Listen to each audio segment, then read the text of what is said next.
Alors bonjour tout le monde, c'est Yanis, j'ai 21 ans, je suis coach sportif récemment diplômé. On se retrouve pour ma deuxième vidéo où cette fois-ci je vais parler de la composition corporelle. La composition corporelle, qu'est-ce que c'est? C'est comment est réparti votre physique en termes de masse grasse et masse sèche, du coup votre masse musculaire.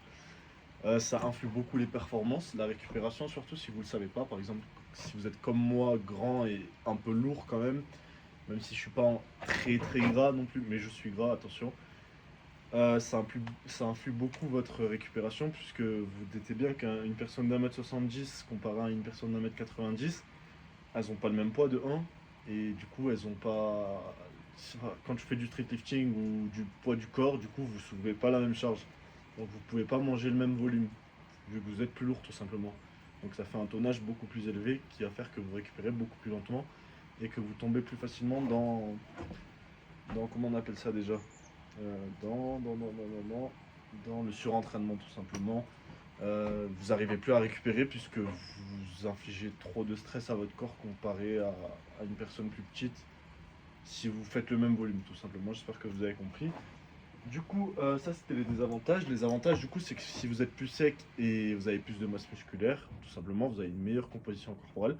Vous allez être beaucoup plus fort et récupérer beaucoup plus vite, comme je l'ai dit, puisque vous avez pas la dizaine ou la vingtaine de kilos, ça dépend de votre poids, à vous trimballer quand vous faites vos tractions et vos dips, etc., vos squats, même si ça désavantage plus sur les mouvements de tirage que les mouvements poussés.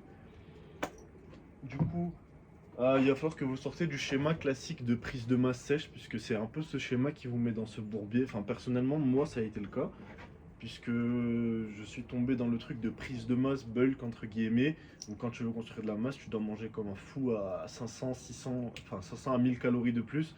Du coup, je m'envoyais des big balls de flocons d'avoine et tout, et j'ai fini très gras avec un physique que j'aime pas. Du coup, regardez les vidéos de Lucas Gouif si vous voulez être branché système fluide et comprendre, mieux comprendre l'entraînement et surtout la nutrition, je trouve.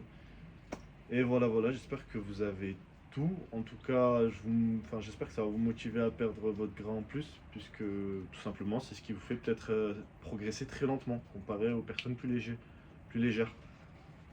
Surtout si vous êtes dans le même cas que moi, vu que je suis grand et un peu lourd quand même. Donc voilà. Bisous, bisous.